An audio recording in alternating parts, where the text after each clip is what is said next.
pada pagi hari ini saya akan menjelaskan terkait dengan konsep dan jenis luka. Dimulai dari konsep untuk diabetes mellitus. Diabetes sendiri merupakan suatu kumpulan gejala yang timbul pada seseorang dikarenakan adanya peningkatan kadar glukosa dalam darah secara terus-menerus.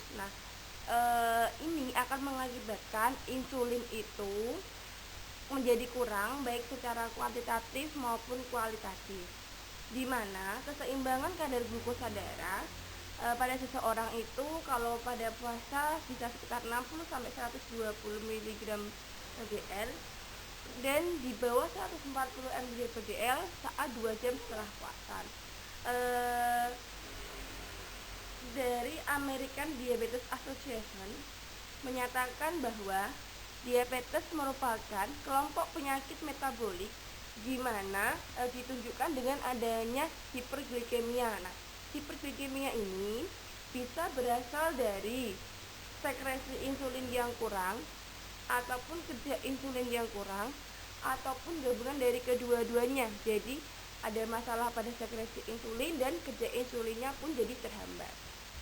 Klasifikasi dan etiologi dari diabetes mellitus.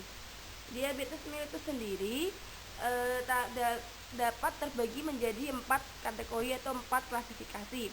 Yang pertama adalah diabetes tipe 1 atau kita sebut dengan IDDM atau insulin dependent diabetes mellitus.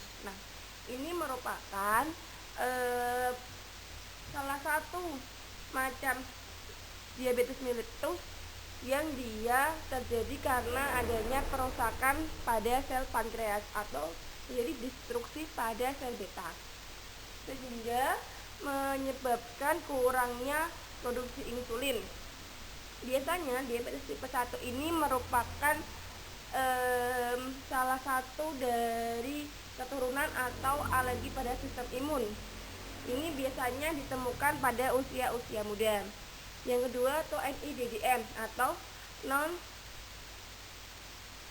insulin dependent diabetes mellitus. Jadi diabetes mellitus yang tidak tergantung dengan insulin ini kita sebut dengan diabetes tipe 2, di mana biasanya fungsi insulin itu menjadi resisten. Jadi biasanya insulin masih diproduksi dalam jumlah yang sama, tetapi dia fungsinya yang menjadi resisten atau terjadi pengaruh pada fungsi insulinnya. Ini biasanya karena lifestyle yang buruk ataupun dari suatu penyakit. Biasanya timbul pada usia lebih dari 40 tahun. Yang ketiga adalah diabetes mellitus dengan kehamilan. Ini biasanya terjadi saat seorang hamil dia mengalami hiperglikemi. Dan yang keempat adalah diabetes tipe lain. Ini merupakan keadaan hiperglikemi karena penyakit yang spesifik seperti seseorang dengan pengobatan yang mengganggu kerja insulin karena adanya sindrom genetik seperti sindrom Down, penyakit Cushing atau akromegali dan lain sebagainya. Selanjutnya adalah faktor risiko. Di sini beberapa faktor bisa menjadi penyebab terjadinya diabetes mellitus. Yang pertama adalah keturunan. Biasanya semakin meningkat risiko terjadi diabetes pada orang yang memiliki keturunan orang tuanya. Yang kedua adalah usia. Di sini semakin lanjut maka semakin terjadi gangguan pada sensitivitas dan toleransi glukosa pada sel tubuh. Yang ketiga adalah berat badan ataupun obesitas. Berat badan atau obesitas dapat menurunkan kemampuan tubuh dalam menggunakan insulin dan mengontrol kadar gula dalam darah. Yang keempat adalah aktivitas. Aktivitas yang rendah bisa menyebabkan kelebihan berat badan dan sehingga jadinya obesitas. Yang ketiga adalah diet.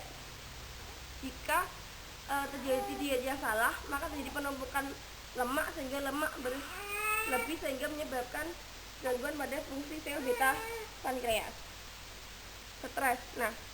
Stres ini akan mengakibatkan aktifnya sistem saraf simpatis sehingga pada simpatis adrenal medular menyebabkan hipotalamus mensekresi kortikotropin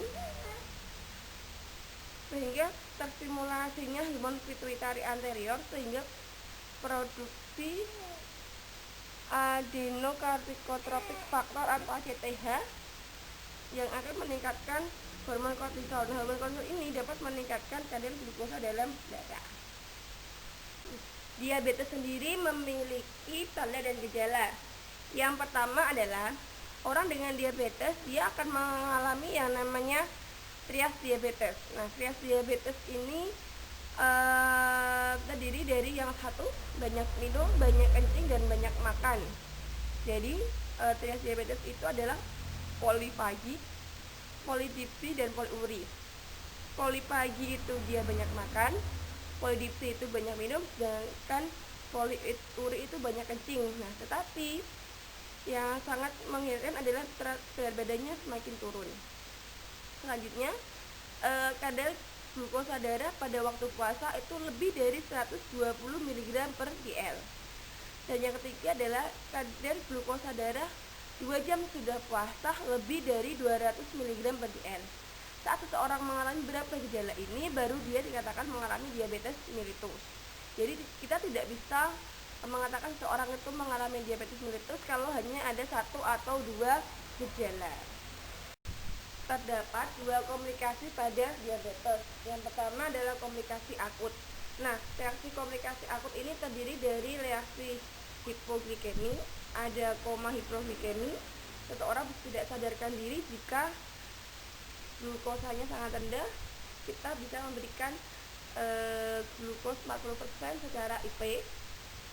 Ada ketiga hiperglikemi, dan yang keempat adalah koma diabetik. Ini biasanya dengan kadar glukosa darah sekitar 200 sampai kurang dari 600 mg per dl.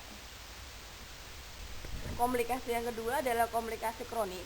Pada komplikasi kronik ini bisa terjadi secara mikrovaskuler ataupun makrovaskuler. Secara mikrovaskuler berarti pada pembuluh darah kecil, sedangkan pada makrovaskuler adalah pembuluh darah besar, biasanya pada pembuluh darah arteri. Untuk komplikasi kronis makrovaskuler biasanya terjadi satu yaitu vaskulopati, yang kedua terjadi gangguan fungsi jantung, iskemi jantung sehingga menyebabkan angina pectoris, yang ketiga terjadi hipertensi, yang keempat adalah gangguan pada peredaran darah kaki. Nah, biasanya ini yang paling terjadi pada pasien dengan diabetes mellitus, yaitu gangguan pada peredaran kaki sehingga kaki akan mengalami sirkulasi yang terhambat. Biasanya nyeri pada di betis sehingga alirannya terhambat sehingga adanya luka di kaki dan lama-lama bisa menyebabkan gangren. Untuk komplikasi secara mikrovaskuler sendiri bisa menyebabkan neuropati, yaitu adanya kematian pada saraf-saraf sensorik atau dan motorik. Yang kedua retinopati, yaitu dia kematian kepada daerah saraf retina, terjadi kebocoran pada retina dan penyumbatan pada retina, peredaran darah pada retina sehingga terjadi gangguan pada penglihatan.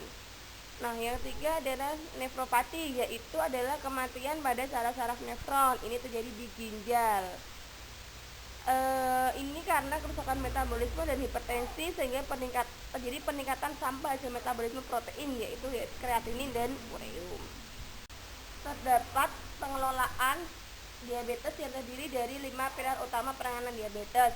Yang pertama adalah edukasi. Kita mengedukasi kepada pasien terkait apa itu diabetes, bagaimana tanda dan gejalanya, bagaimana kalau dia mengalami hipoglikemi, bagaimana kalau hiperglikemi, dan bagaimana perawatan pada luka dengan diabetes akut. Yang kedua adalah diet nutrisi, ya kita kasih tahu terkait dengan pola makan, yaitu 3J, jadwal, jumlah sama jenis. Yang ketiga adalah olahraga teratur, jadi secara aktivitas fisik. Jadi pasien ini tidak hanya tiduran, tapi dia harus aktivitas fisik seperti olahraga pagi hari, lari-lari. Yang keempat, pasien harus rutin konsumsi obat. Kenapa? Karena sekali dia diabetes, dia harus konsumsi obat supaya glukosa dalam darahnya dapat turun. Yang kelima adalah monitor kadar gula darah seseorang, jadi kadar gulanya itu harus termonitor. Untuk diet nutrisi, ini tujuan diet adalah untuk memberikan makanan sesuai dengan kebutuhan pasien supaya kadar glukosa darah dia normal, mempertahankan berat badan darah normal, dan mencegah terjadinya kadar gula darah terlalu rendah sehingga pasien dapat pingsan. Untuk diet sendiri ini pasien bisa sesuai berat badannya, jadi dihitung berapa berat badan sehingga dapat diketahui apa kebutuhan protein, lemak, kolesterol ataupun karbohidratnya.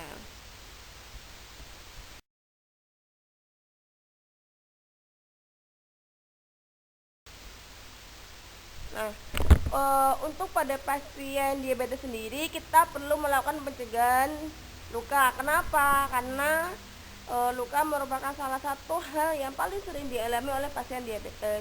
Caranya gimana? Yang pertama dengan diet nutrisi, jadi kita batasi karbohidrat.